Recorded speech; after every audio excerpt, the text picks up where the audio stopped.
Hola a todos y bienvenidos a una nueva edición del invitado de Radio Francia Internacional. El próximo jueves, 16 de septiembre, va a tener lugar en la sala Jeanne d'Arc, aquí en París, un espectáculo en dos partes bajo el título genérico de Uruguay en Francia, música, danza y creación.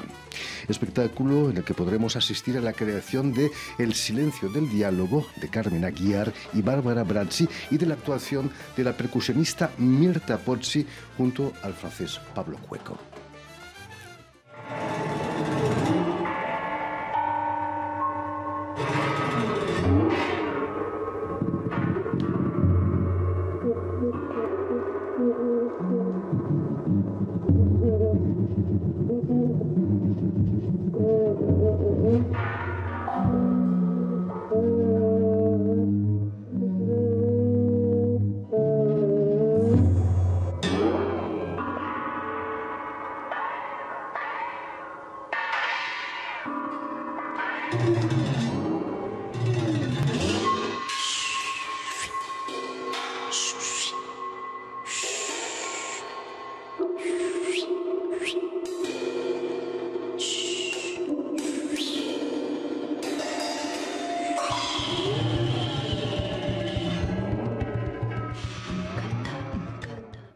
Y precisamente para hablarnos de este acto organizado por el Ayuntamiento de París y la Embajada de Uruguay en Francia, nadie mejor que su embajador, Jorge Jure. Muy buenas tardes, señor embajador. Buenas tardes, estimado Jordi. Y muchísimas gracias por haber aceptado una vez más nuestra invitación. Sí, sí. Quien ha venido magníficamente acompañado por Mirta Pozzi, gran percusionista uruguaya que lleva en Francia muchísimos años, ya desde los años 70, llegó siendo una niña. Buenas tardes, Mirta. Buenas tardes. Y sobre todo, muchísimas gracias a ambos por haber aceptado nuestra invitación. Me dirijo ahora a Jorge Jure, embajador de Uruguay en Francia. Después de haber sido embajador en Líbano, en Chipre y también en Nicaragua, vuelve aquí a París. ¿Qué significa para usted culminar una carrera diplomática como embajador en Francia? Que es, me imagino, como la quinta sobre la torta, ¿no? Sí, es un gran destino, es obviamente un destino de gran importancia cultural para Uruguay. Si hay una relación relevante a nivel cultural y educativo para Uruguay, es con Francia. Más que el comercio, más que las inversiones, lo que siempre unió a Francia con Uruguay fueron las universidades, el idioma francés que se enseñó mucho en Uruguay y se sigue enseñando, las becas, últimamente la instalación de un Instituto Pasteur en Uruguay.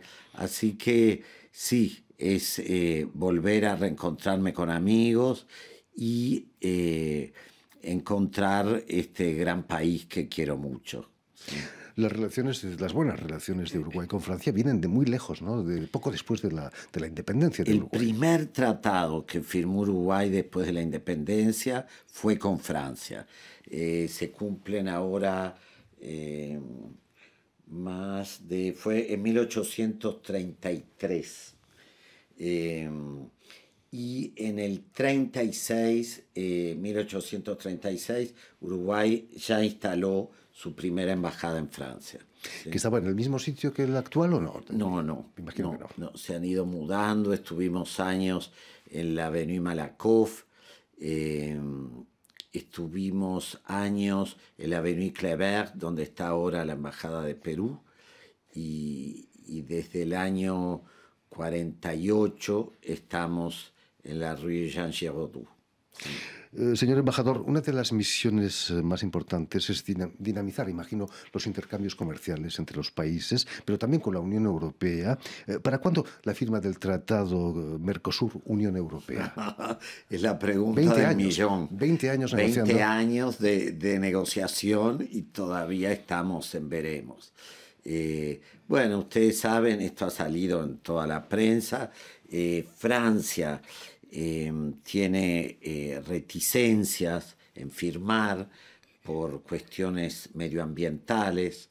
Y bueno, y el Mercosur dice, nosotros cumplimos más que que muchos otros socios de ustedes, pero en el comercio perdón, está la competencia, y en la competencia, bueno, ahí todos presentamos nuestras cartas y nuestras fortalezas, nuestras debilidades. ¿Sí?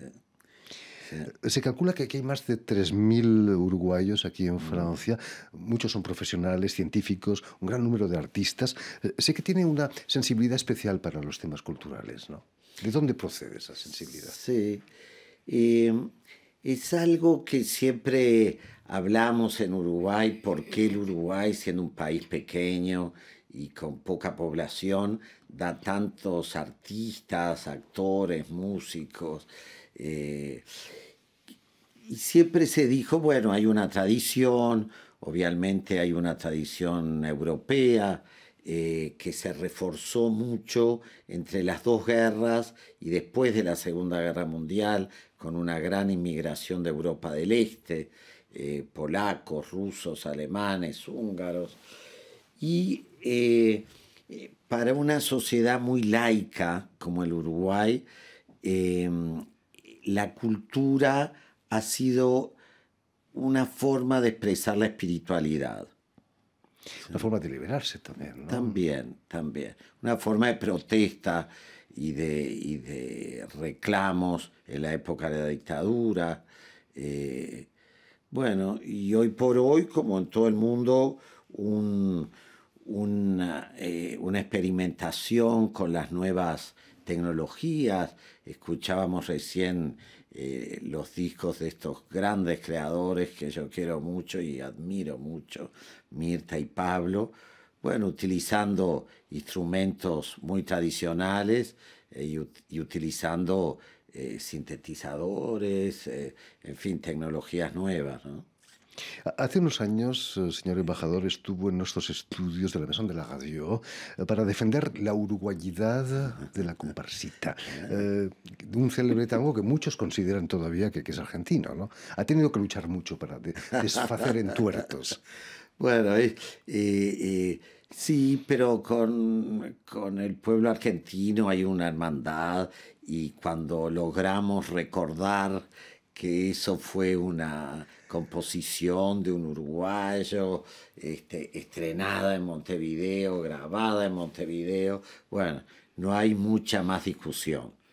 Pero es cierto que ha habido varios incidentes diplomáticos por culpa de la comparsita. Bueno, cuando se grabó la comparsita, eh, la música, la música es del uruguayo Gerardo Matos Rodríguez. Pero una de las letras, porque tiene como 3 letras diferentes, una de las letras es de Pascual Contursi, un argentino, y entonces ellos reclamaban los derechos de autor, que eran muy importantes en aquel momento. La comparsita fue creada en 1917. Y bueno, el tema se zanjó cuando Gerardo Matos Rodríguez le dijeron, mirá, quieren registrar la comparsita como en Argentina, de Pascual Contursi, y entonces él, que había hecho la música, que es lo más famoso, dijo, y bueno, que bailen la letra. Sí, poca gente recuerda la letra, sino la música, claro que sí. A pesar de ser un país pequeño, como te decía hace un momento, Uruguay ha obtenido resultados sorprendentes en el terreno sanitario, por ejemplo, en la lucha contra la pandemia, incluso la legalización de la marihuana, si no me equivoco, ¿no? Sí, sí. ¿De dónde salen esas ideas quizás de presidentes como José Mujica? Claro. Sí, siempre fue un país liberal. Esa ha sido un poco la matriz del Uruguay. Así se creó el Uruguay, así luchó durante el siglo XIX para oponerse a las ideas más conservadoras y más, incluso más nacionalistas.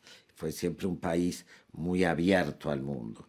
Y bueno, las modas y las corrientes van y vienen, y bueno, entró lo de la marihuana, más que como un aliento al consumo, que no lo es, como una forma de evitar el tráfico. En Marsella ha habido varios muertos estos últimos días. Quizás es un debate también en Francia, la legalización o no de la marihuana. Es un debate. En Uruguay, obviamente, se votó finalmente por un gran número de legisladores, no solo del partido de gobierno.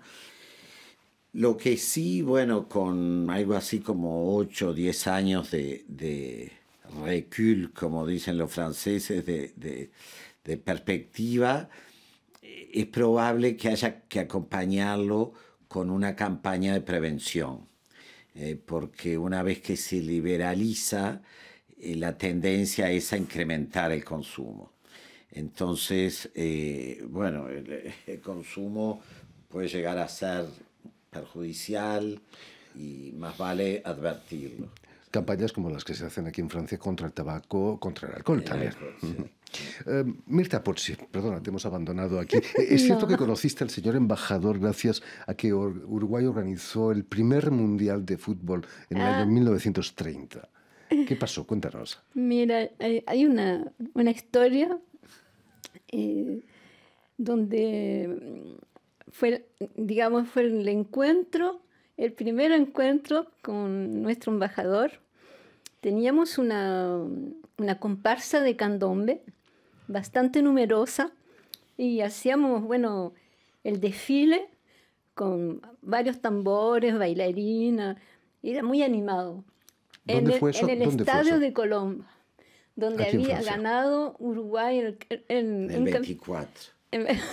Tú te recuerdas la fecha. Sí, sí. Bueno, y una de las personas que llega del público aparece dando unos pasos de candombe, y no solamente eso, sino que llevaba en el hombro la camiseta, la celeste. La celeste es un símbolo del fútbol uruguayo. Es una camiseta de un celeste muy particular, un poco brillante así, y no podíamos creerlo. El señor, él no era embajador todavía, pero venía diplomático de la embajada.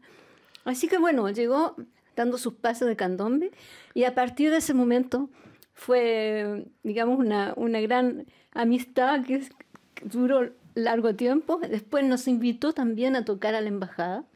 Esa es otra historia. Se la dejo a Jorge de contarla. Pero la historia de la camiseta era bastante fuerte para mí, porque yo me casé con Pablo Cueco aquí en Francia, y fuimos a ver a mi papá, que en ese momento trabajaba en Chile. Y mi papá, como gran regalo al marido de su hija, que le ofrece la camiseta, la celeste. Así que yo tengo la celeste guardada como el gran símbolo del Uruguay. Qué bueno, claro. Señor embajador, cuéntenos la historia de ese concierto al que invitaron a Pablo Cueco y a Mirta Pozzi. El concierto sería la embajada, eso, o en Colombes, en la embajada, bueno... No, lo que pasó fue que, perdona, sí, que estaba la señora del embajador de Uruguay, del presidente de Uruguay en la embajada, y tú tuviste la idea, que como acogida, fiesta, de llevar algunos tambores, y nos invita. Y nosotros estábamos ensayando justamente. Y bueno, tomamos los tambores, fuimos a la embajada, llegamos al patio, nos ponemos a tocar, y el embajador sale y dice: no. No. ¿Por qué no le gustaba? No estábamos programados, no sé, era una sorpresa. Así que Jorge dijo: no se preocupen. Así que bueno, dejamos los tambores, vinieron a invitarnos realmente, subimos, empezamos a tocar. Y bueno, la gente estaba muy animada, porque es una música que llega directamente al corazón, al cuerpo, a la mente. Todo el mundo se expresaba, y después no querían irse tampoco. Y al final, la señora del presidente, ¿qué hacía? Invitando a todo el mundo a bailar. Así que bueno, tocamos 2 y 3 y 4 veces, pasamos una muy bonita suave. Si el fútbol es el deporte nacional en Uruguay, el candombe es la música nacional. ¿Cómo no? Hay sesiones de candombe por las calles en verano, imagino. Sí, sí. En verano y en invierno. Sí, los Sí, domingos. todo el año, los domingos, la gente sale a ensayar, se forman las famosas comparsas en el barrio sur, en el barrio Palermo, en Malvin, en el Cerro, en La Teja, y también en el interior, sobre todo en algunas ciudades, en Durazno, en Melo, bueno. Y es sí una música más que una música, un ritmo de origen africano, que se remonta al siglo XVIII y bueno, y que ha marcado toda la historia del Uruguay, y que ha influenciado en la creación del tango. O sea, el tango para nosotros es una música de origen africano, y había un tamborcito que se llamaba el tangó. Mirta y Pablo hicieron una tarea fantástica junto con muchos tamborileros uruguayos. Traje el disco. Sí, crearon 2 recopilaciones que Mirta ahora nos va a decir, no me acuerdo en qué sello. Aquí. En Musique du Monde. Musique du Monde. Ouais. Que es Candombe del Uruguay, y es los diferentes sonidos y percusiones que van cambiando de acuerdo a los barrios, las ciudades. Pero no solo la música le interesa, también las artes plásticas, la pintura. Me estaba contando que va a organizar exposiciones regulares de artistas uruguayos y franceses al mismo tiempo. Sí. La primera, que los invitamos a usted, Jordi, a los escuchas, a los radioescuchas, como decimos en Uruguay. Y telespectadores. Empieza el 30 de septiembre y se prolonga, si Dios quiere, hasta el 31 de enero. Y ahí hay un pintor uruguayo excelente, Miguel Núñez Raucher, y una pintora francesa de origen libanés que se llama Marta Heraoui. Los dos, de alguna manera, los hemos unido porque se vinculan a través de la temática. Miguel trata en este momento una pintura sobre ciudades modernas, rascacielos, con sombras bastante amenazantes, y Marta ya está del otro lado porque pinta ciudades que ya están lamentablemente destruidas, porque se ha inspirado en las ciudades destruidas de Siria. Y bueno, pero los dos tienen un rayo de esperanza, vale la pena verlos. Usted que estuvo como embajador en Líbano, imagino que debe ser un poco triste ver la situación en la que se encuentra el país. Es un país de cultura, y es un país, el Líbano. Y el Líbano es un país de recursos. Los franceses tienen los libaneses tienen una frase, 2 cosas que es interesante. Una, dicen, le libanés se débrouille. Se desenvuelven, como Se dicen. desenvuelve. El libanés se arregla y sale adelante, no sabemos cómo. Es muy trabajador y muy inventivo. Y la otra frase que es muy interesante, dice, si un libanés se cae al agua de un barco, no se ahoga, sale de vuelta a la superficie y con un pescado en la boca. Claro. Es la mejor manera. Sacan lo de bueno de afrontar. lo malo. Sí, señor. En fin, pues ya lo saben. Tienen una cita el jueves 17 de septiembre en la sala Jean Dame, aquí en París, para la velada Uruguay en Francia. Muchísimas gracias, señor embajador. Muchísimas gracias, Mirta Pozzi, por haber estado aquí con nosotros. También dar las gracias a Lucien Bissanguet y Julien Leng, quienes se han ocupado hoy de la realización del programa. Y saludar también, hoy un saludo muy especial a nuestros telespectadores que nos siguen gracias a una cadena de televisión que emite desde Montevideo, en Uruguay, y que se llama Cadena Unión Continental. Occidental Latinoamericana, UCL, que es la estación de televisión de la OEA, la Organización de Estados Americanos. Muchísimas gracias de nuevo. Gracias a ustedes. Y a nuestros telespectadores les emplazamos para una nueva edición de El invitado de Radio Francia Internacional.